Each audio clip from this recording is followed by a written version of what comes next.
Thank you for coming. We're pleased to be here today. We want to offer an alternative approach to health care reform that we want to make sure is at the table and on the table and involved in the legislative discussion this year. Last week, we introduced the proposed Minnesota Health Plan, which is a universal health care system covering 100% of Minnesotans for all their medical needs, including dental, including long-term care, including all their medical needs. We have over 60 co-authors. There's a lot of support for this around the state, in the legislature, and we want to have this part of the discussion. What's the problem? Well, we're simply wanting to have a health care system for all instead of health insurance for more.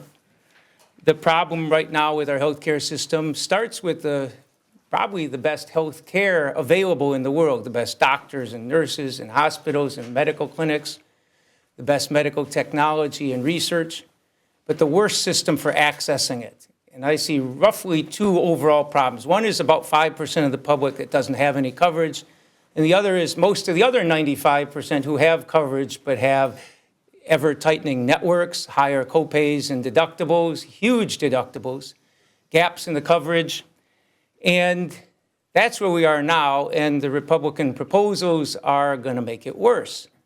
The House last week, when they voted for the Swiss cheese healthcare insurance system, had big holes in it where you're not going to cover, well, certain types of cancer, perhaps, and you're not going to cover maternity care, and you're not going to cover contraception, and you're not going to cover this.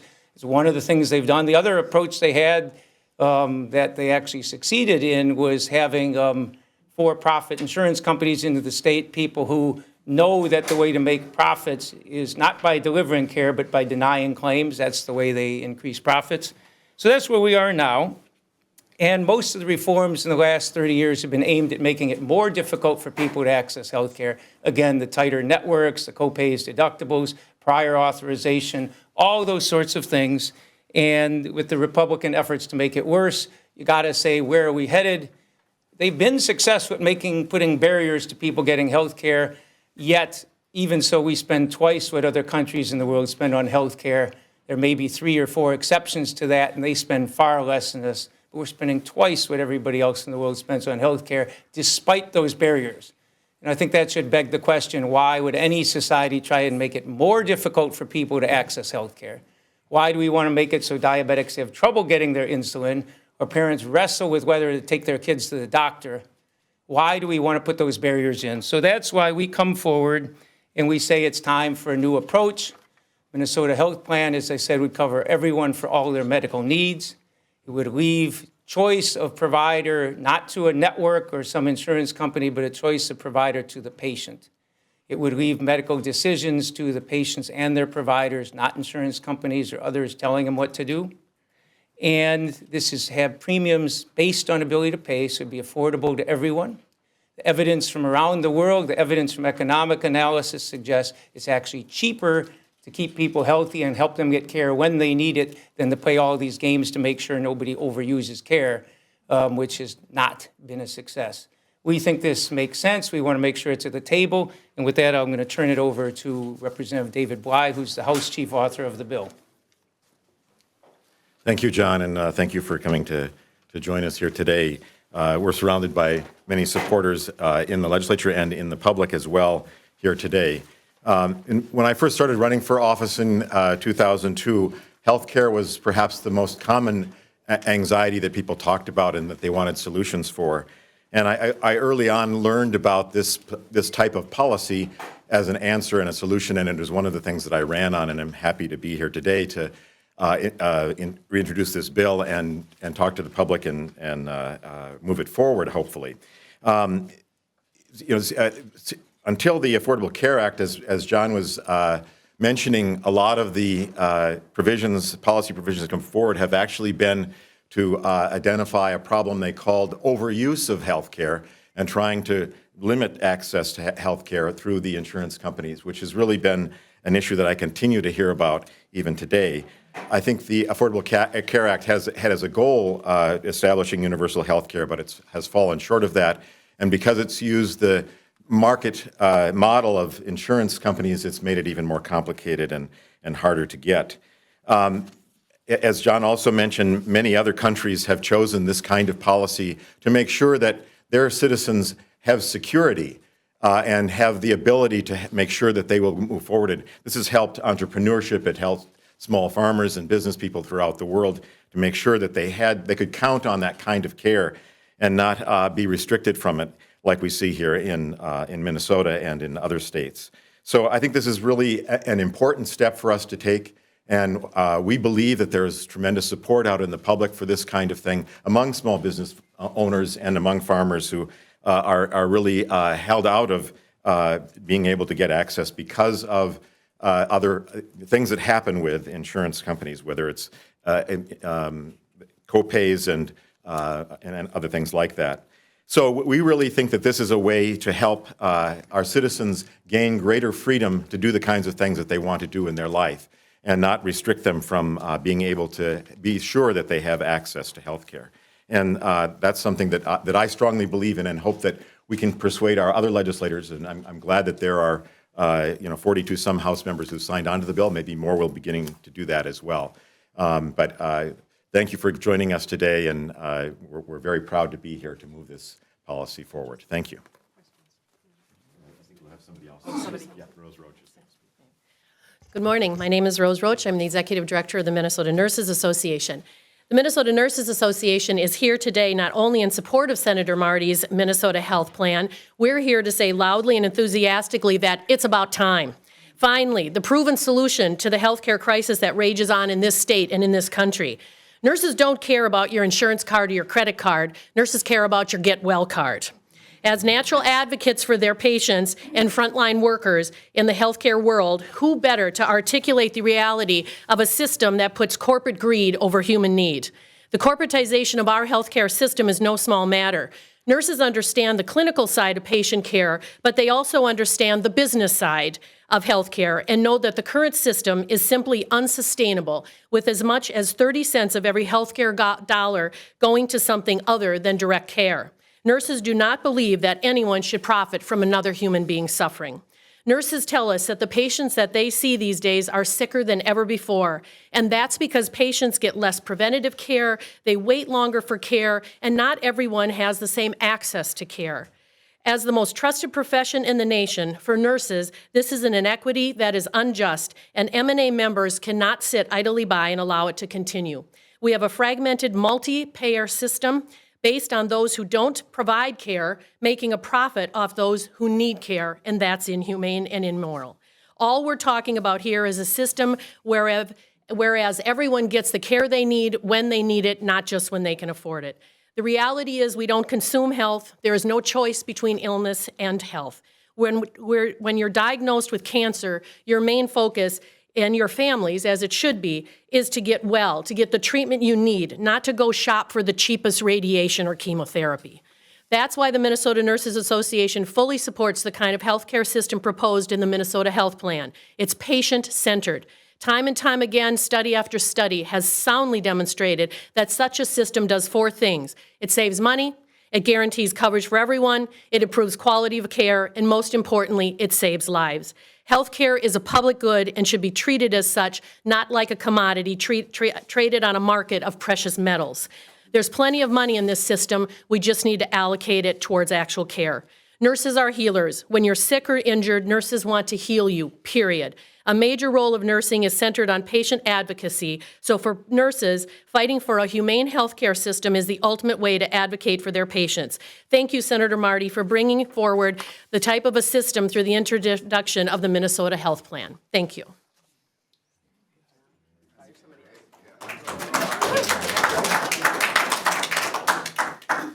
Good morning. My name is Dr. Chris Reif. I'm a family medicine doctor currently working at a clinic in South Minneapolis. I've been a family doctor for over 35 years in the Twin Cities. I've seen a lot in healthcare come and go. I've seen some good, some not so good. And I'm here today because I'm happy to support the Minnesota Health Plan as the best solution that I've seen for what's needed in healthcare in the Twin Cities. I think it's the best solution for my patients. They get a health card, they get to come into my clinic, they hand over their card, they get sent to the nurses and the doctors where they'll get health care. What they need afterwards, their medicines, their medical supplies, going to the hospital, other providers, All of that is covered without any hassle, without any problem for them. And they will get that card at an affordable price, which is so important.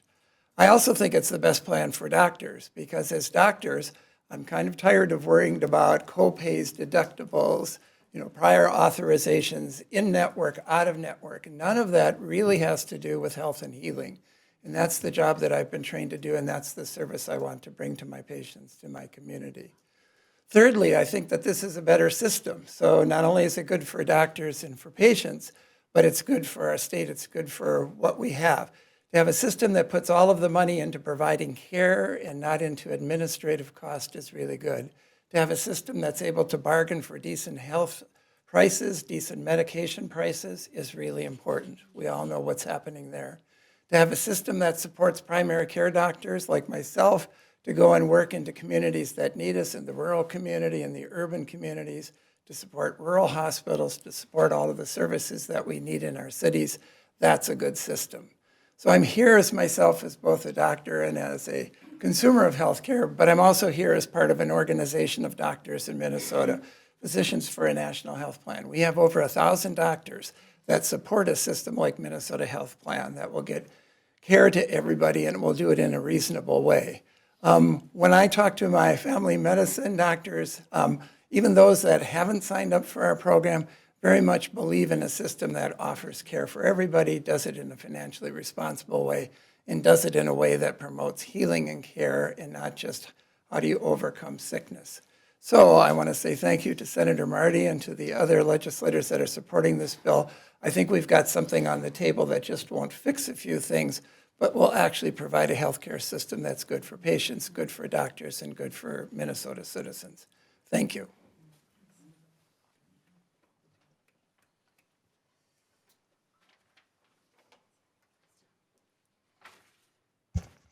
My name is Dolores Voorhees. I am one of the leaders on the healthcare team at Take Action Minnesota. Simplifying our healthcare system has been on my radar for a really long time. In 1981, I was in Spain with my family and ended up in the hospital for 3 days. We kept repeatedly asking, when will we get our bill? And they said, well, don't worry about it. And we never did get a bill. This is in stark contrast to the medical maze we faced when we got back to the States. Since then, I've been fortunate enough to have good insurance through my employer and now Medicare, but it's not been so easy for members of my family. My son-in-law is an organic farmer and has seasonal income, while my daughter is self-employed as an acupuncturist. They work very, very hard, but would never be able to purchase private insurance, even with MNsure subsidies. Minnesota Care has been crucial for them and their 2 children. Every 6 months, there is a flurry of activity to document their income to prove they are still eligible. The anxiety of wondering if they'll continue to have insurance is an unbearable side effect of this cumbersome process.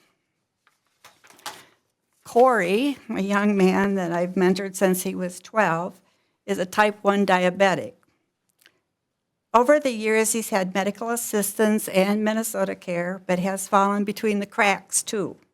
Twice he was hospitalized because he was unable to afford his medication. Now he finally has a job with benefits. This has been a mixed blessing. Making $29,000 a year, he struggles to pay his big deductible at this time of year. He has postponed doctor visits and medication because of copays. This is untenable. These are real Minnesotans whose lives would be greatly improved and simplified if they could purchase their coverage through Minnesota Care. It would be even better if they could participate in a new Minnesota Health Plan for all. Thank you.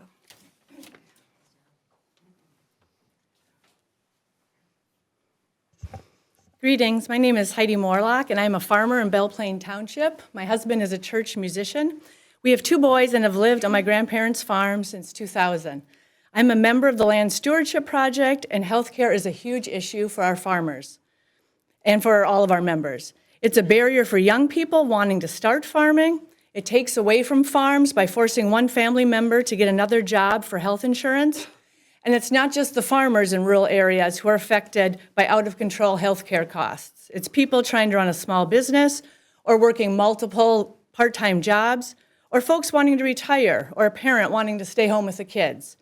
Lack of access to affordable health care has become a crisis, and the corporations in charge of our health care have failed us. We appreciate that the state has just provided help to people buying individual health insurance, including my fellow farmers, but we're very concerned about another piece that was tied to this needed help, allowing for-profit insurance companies to do business in Minnesota with no accountability. This is the wrong direction. Insurance companies putting their bottom lines before people's health care needs is what caused our current crisis. For several years now, because of our income level, my family has been on Minnesota Care, a public health care program with affordable premiums, no deductible, reasonable copays, and really good health care. The program has worked in Minnesota for 20 years, and it has been absolutely essential for my family. My husband and I are both self-employed, doing meaningful work, and our family is healthy because of Minnesota Care. We've been hearing talk about reinsurance plans and ways to stabilize the individual insurance market, and we say Minnesota needs a better plan. Let's not hand over hundreds of millions of dollars of public money to insurance companies with no accountability. We can do better. The values of the Minnesota Health Plan should be on the table as Minnesota considers real solutions for health care. We should be building on what works in our healthcare system, like the public Minnesota Care program, and open it up to all Minnesotans to buy into. Farmers like me need access to quality health care for prices that we can afford. Minnesota Care provides that for my family, but the corporate insurance system is not delivering that for far too many Minnesotans. We need a better plan. Thank you. Senator Marty was asked by a member of the press about the cost of the proposed plan. Economic analysis of universal plans like this has come out as being less expensive than doing what we're doing now. I'll give you multiple examples, one of which was there was a study done by the group Growth and Justice of a generic universal plan in Minnesota 4 or 5 years ago.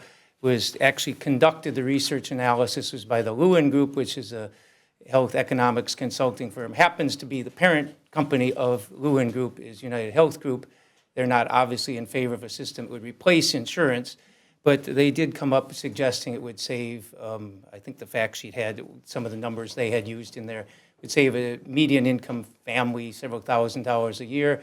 And in terms of overall cost, I think they were talking several billion a year cheaper than we're spending now.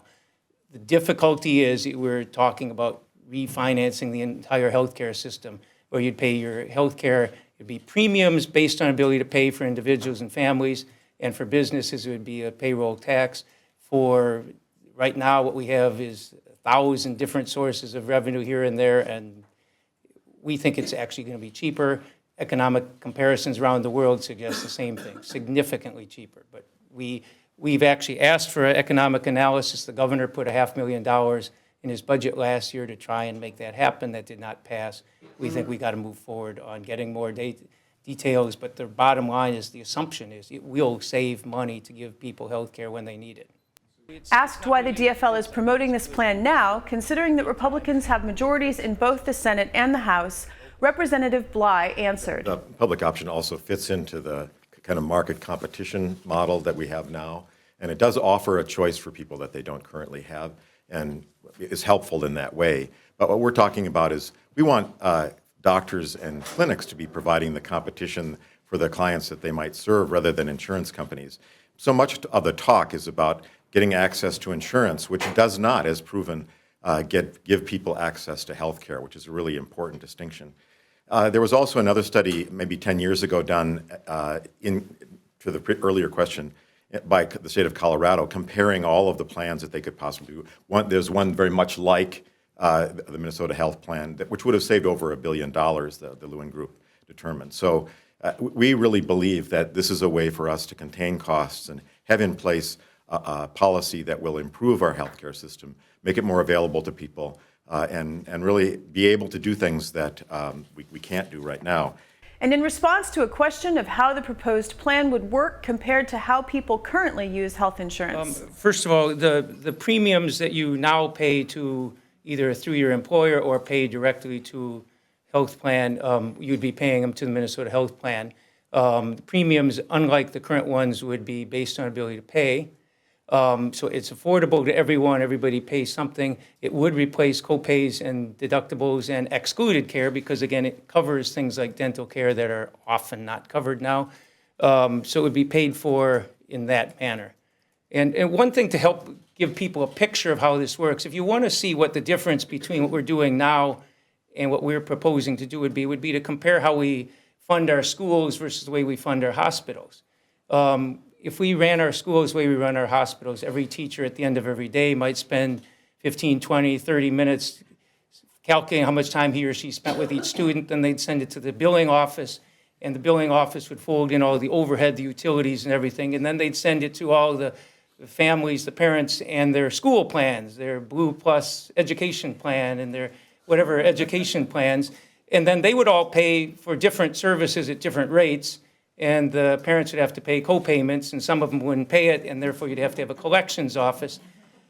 How would that improve education? It wouldn't. How would it save money? It wouldn't. In effect, it would be taking time away from education. It takes doctors and nurses time away from providing health care in order to figure out billing stuff, and we think you get better care when they can spend time with the patients instead of spending time billing, and frankly, it's a whole lot cheaper.